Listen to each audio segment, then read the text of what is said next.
મિત્રો એક પ્યોર સ્ટીલની ચીપટી આવી છે ખાલી 90 રૂપિયામાં પ્યોર એસએસ આવશે કપડાં સૂકવવાની ચીપટી. પછી ગ્લાસ આવ્યા છે વેક્યુમ ટાઈટ, જેની અંદર છાશ લિક્વિડ ગમે એ વસ્તુ તમે ભરી અને ટ્રાવેલિંગમાં લઈ જાય 40 રૂપિયાનો પીસ.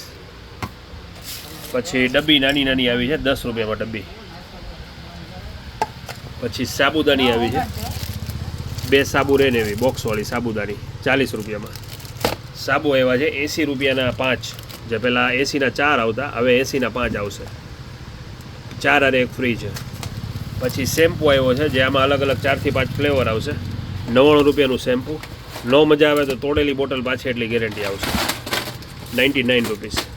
પછી સુપડાની થેલી આવી છે, જે સુપડા પેકિંગ કરવા હોય, સાડી પેકિંગ કરવી હોય, કટલેરી પેકિંગ કરવું હોય, તેની પાણી કલરની થેલી છે આ. પછી રોપા વાવવા માટેના કુંડા આવ્યા છે, એમાં નાની મોટી બધી અલગ અલગ ઘણી બધી સાઇઝ છે. બધી સાઇઝ આવી ગઈ છે રોપા વાવવા માટેના કુંડા.